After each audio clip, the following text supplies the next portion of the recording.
आज की खबर किसी युद्ध भूमि की नहीं बल्कि ट्विटर की है, जिसे हम अब एक्स के नाम से जानते हैं। पर इसमें गोलियां नहीं चली शब्दों की बंदूकें और शिकार बना अमेरिका का पाखंड।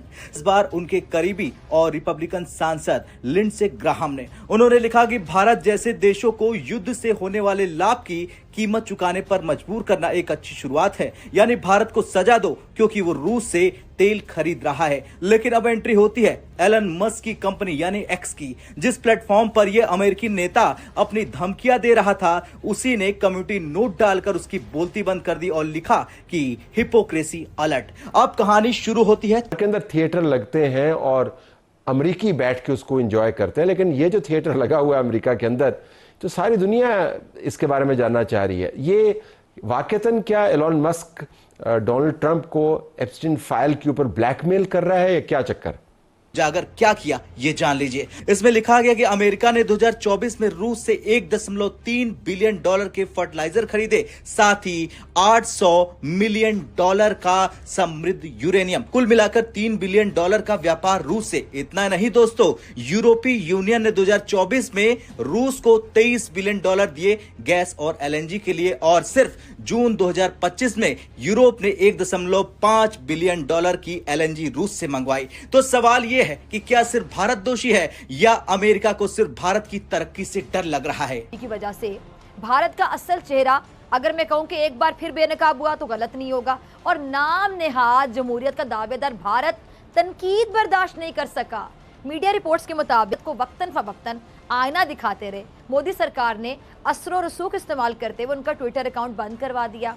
अब बात करते हैं ट्रंप के दोस्त लिंडसे ग्राहम की। तो ये अमेरिका के सीनेटर हैं और ट्रंप के बेहद करीबी। जब ट्रंप ने भारत को पे करने की धमकी दी, ग्राहम ने तालियां बजाई, लेकिन उन्हें शायद अंदाजा नहीं था कि एलन मस्क की कंपनी एक्स अब अमेरिकी झूठ का हिस्सा नहीं बनेगी। कम्युनिटी नोट्स किसी गुप्त एजेंडे के तहत नहीं आते, बल्कि ये आम यूजर की तरह फेयर फैक्ट चेकिंग का सिस्टम है, और यही आज अमेरिका को चोट कर रहा। भारत रूस से एलन मस्क साहब की जो नजर है वो हम देख रहे हैं जमी हुई है 2 से 3 सेनेट की सीट्स पर, और वो कह रहे हैं 8 से 10 हाउस डिस्ट्रिक्ट्स में से हमने सीट्स जो हैं वो तोड़नी है।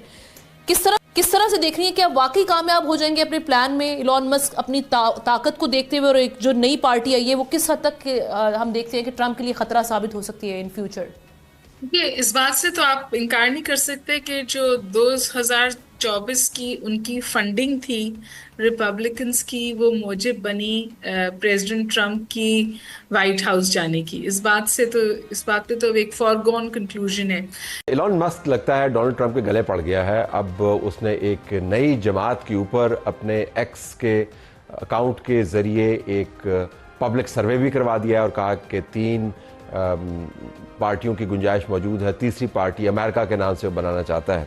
साथ वो डोनाल्ड ट्रंप को तंजिया अंदाज से टीज भी कर रहा है, एक बहुत ही खौफनाक कम उम्र लोगों की, बच्चों और बच्चियों की जिनसी जराइम से भरपूर। किस हद तक मुआशी असरात आएंगे भारत पर?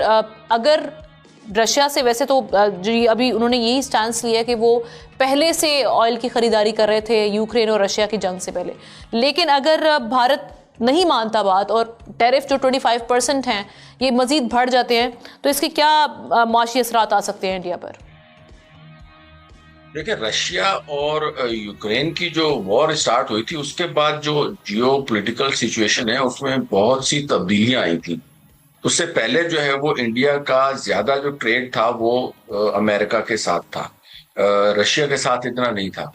लेकिन यूक्रेन के साथ जंग शुरू होने के बाद जो है वो ट्रेड वॉल्यूम बतदरीज इंडिया का रशिया के साथ बढ़ता गया, और उसकी चंद वजूहात हैं। वो वजूहात में भी आपको बताता हूँ, लेकिन उससे पहले मैं सिर्फ ये वॉल्यूम आपके नाज़रीन को बता दूं कि 2024 के जो फिगर्स हैं उसके मुताबिक जो इंडिया रशिया को एक्सपोर्ट्स कर रहा है वो 4.26 बिलियन की है, और वहां से जो इंपोर्ट्स हैं वो 61.43 बिलियन की हैं। यानी 57 बिलियन डॉलर का ट्रेड डेफिसिट है, 57 बिलियन डॉलर का खसारा है उसको इंडिया को।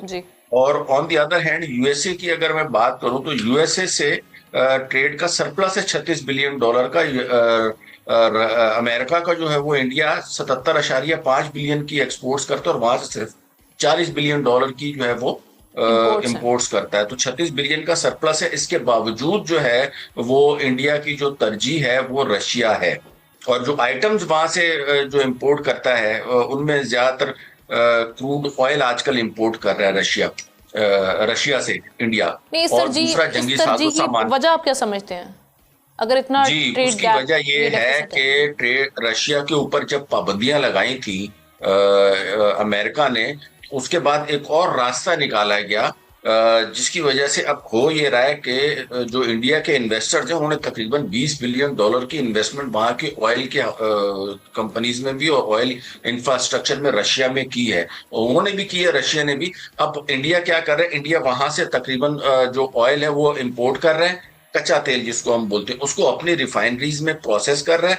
और रिफाइनरीज में प्रोसेस करने के बाद उसको बेच रहा है। और आप हैरान होंगी कि उसकी जो बेचना है तकरीबन 70.13 बिलियन का जो है ना वो तेल बेच रहा है, जिसमें 1/3 जो है वो यूरोपीय यूनियन को जो कंट्रीज हैं, या G7 के जो कंट्रीज इनफैक्ट मैं कहूंगा, उनको जो है वो ये तेल बेच रहा है। यानी एक तरफ अमेरिका ने पाबंदियां लगाई हैं रशिया के ऊपर कि आप तेल नहीं बेच सकते, तो उन्होंने ये इनडायरेक्ट रास्ता निकाला कि ठीक है जी, हम एक्सप्लोर करते हैं, आपको बेचते हैं, आप जो है वो आगे भेजो, और $30 पर बैरल का उसको वो दे रहा है। उसके बाद जो रशिया को दूसरा फायदा जो इंडिया जो है वो रशिया से ले रहा है, वो वहां से जो जंगी साजो सामान है जिसमें उनका S-400 सिस्टम है, और उसके बाद अब मिग तैयारे हैं, तो ये दो जो बड़े आइटम्स हैं ये रशिया से वो ले रहा है। ठीक। नमस्कार दोस्तों, जय हिंद। अब डोनाल्ड ट्रंप की फजीहत अमेरिका में भी होने लगी है, जहां पर आपको ये खबर देखने को मिली कि अमेरिकी सीनेटर ने भारत को बुरा भला कहने के लिए एक ट्विटर पर पोस्ट डाला है, जो अभी एक्स के नाम से जाना जाता है, और उसके मालिक एलन मस्क ने उस ट्वीट को ऐसे डिलीट कर दिया जैसे कभी था ही नहीं। जी हाँ दोस्तों, डिलीट करने से पहले उस ट्वीट को इतना मजबूर कर दिया कि तुम खुद उसे डिलीट करो, और उसे फैक्ट चेक के नाम पर एकदम घोर बेइज्जती कर दी, जिसे देखने के बाद अब अमेरिका में भी फजीहत होने लगी है। साथ ही दोस्तों, रूस ने खुलकर कह दिया कि भारत को अगर किसी तरह का कोई भी प्रेशर बनाया गया तो हम भूल जाएंगे अमेरिका को। दोस्तों, अगर वीडियो पसंद आए तो वीडियो को लाइक करें और चैनल को सब्सक्राइब करें। मिलते हैं नेक्स्ट वीडियो में। जय हिंद। ऑल्दो के ट्रेड डेफिसिट है उसके साथ, रशिया के साथ, लेकिन वो उसको ट्रेड सरप्लस में चेंज कर रहा है इसी ऑयल को एक्सपोर्ट करके। तो ये उसके लिए एक नई इंडस्ट्री बनी, और इसी वजह से वो अमेरिका की बातों में नहीं आ रहा है, क्योंकि अमेरिका को जो चीजें भेज रहे हैं ना, अमेरिका जो है वो अमेरिका को भी उसकी जरूरत नहीं है इंडिया की।